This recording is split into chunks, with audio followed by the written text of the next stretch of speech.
Two of the most important concepts to cover in the discussion section are validity and reliability.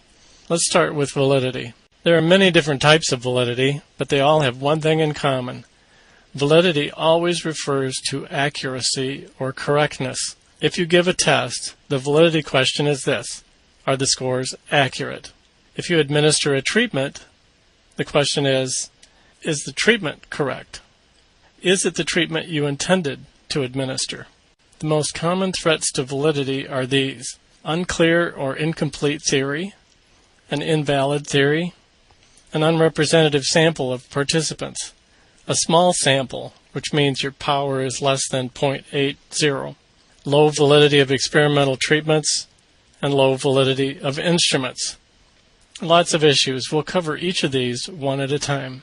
If the theory tested in your study was unclear and or incomplete, the problem is it's quite possible that the operational definitions you derived from the theory weren't valid. Here's an example.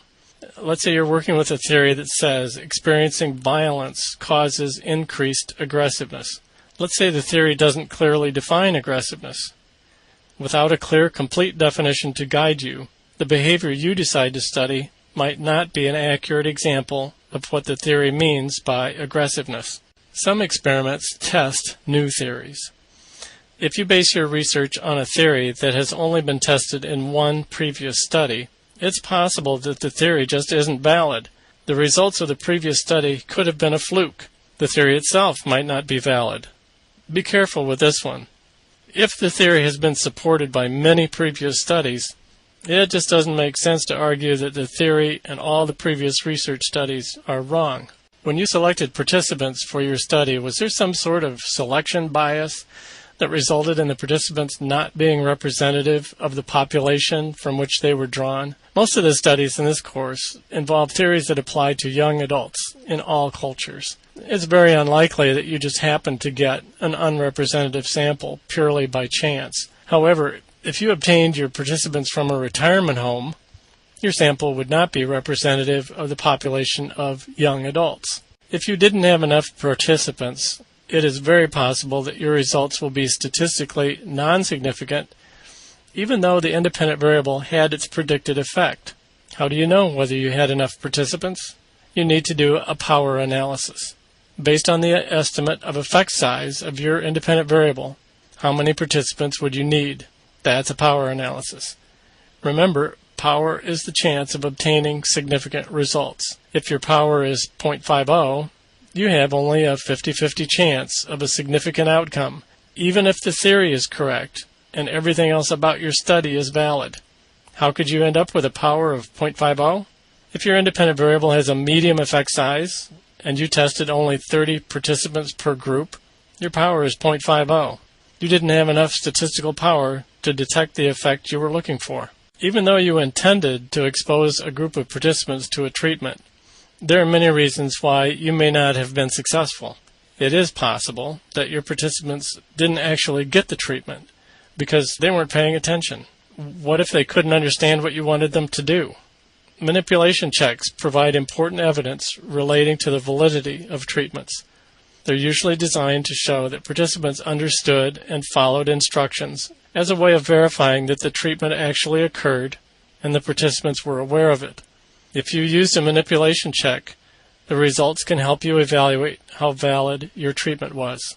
If you used a psychological instrument or questionnaire to measure a dependent variable, the validity of that instrument is important. The question is whether the instrument measured the intended variable. If it was an untested instrument used only in the previous study, there's a chance that it isn't valid. If it has been used in a lot of previous research, chances are it is reasonably valid. Validity isn't an all-or-nothing situation. Your discussion of validity won't end up with saying that your study was A, valid, or B, not valid.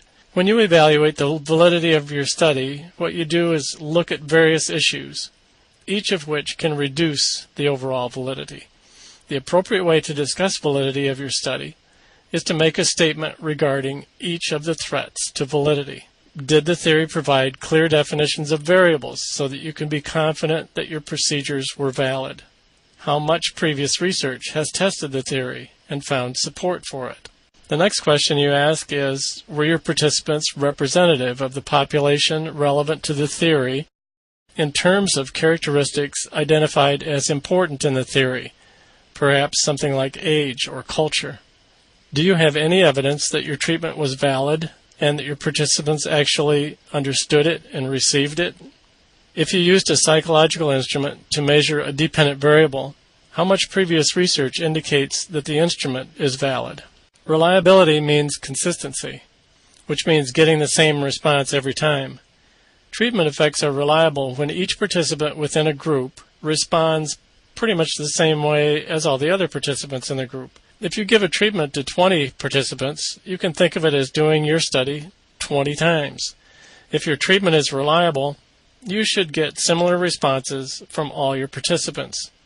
Thinking of it in terms of a test, if you give a test with 20 items, that's sort of like testing the same thing 20 times.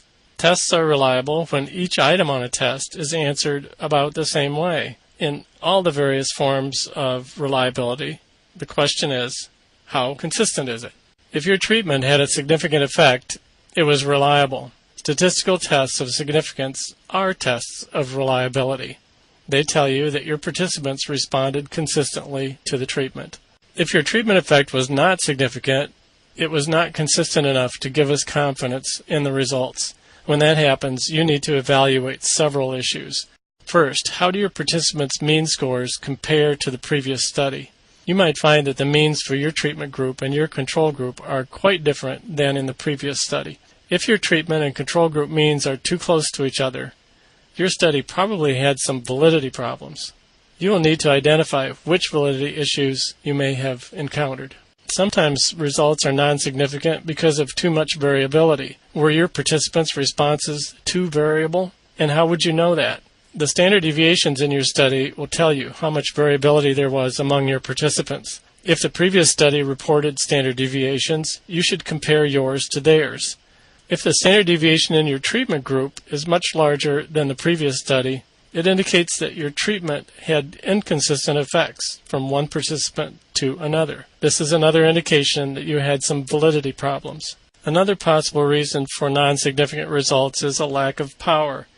Did you have enough power for your results to be significant? Sometimes our means and standard deviations are very similar to the previous study, but the results are still not significant. The most common reason for this situation would be that you didn't have enough power in your study. The treatment did what it was expected to do, but you didn't have enough participants. With too few participants, the treatment effect will not be statistically significant. If you did not use any psychological instruments in your study, you don't need to deal with any additional reliability issues. But if you used a psychological test to measure a dependent variable, you have some additional issues to consider. First, how reliable was the instrument? You probably used Cronbach's alpha to measure internal consistency as your indicator of reliability. Use the following guidelines to evaluate the reliability of your test. If your test was supposed to measure just one variable, an alpha of around 0.80 indicates adequate reliability. An alpha in the range of 0.85 to 0.90 is good, and an alpha of about 0.90 is excellent. Alphas in the 0.70 range indicate low reliability. Alphas below 0.70 can be considered unreliable. If your results were significant, all you need to do is provide the reliability coefficient for your test and indicate how reliable it was. On the other hand, if your results were not significant, it could be because your test was unreliable. Unfortunately, an unreliable test makes it impossible to determine why the treatment didn't have its predicted effect. It could have been due to any or all of the threats to validity, or it could have simply been the result of the test producing inconsistent data. Now we've covered all the validity and reliability issues that you need to consider in your final report. There are quite a few issues, and to make things even more complicated, reliability and validity issues are intertwined. To minimize confusion, take the issues one at a time. Evaluate each one, and then go on to the next. When you've commented on all the issues, you're done.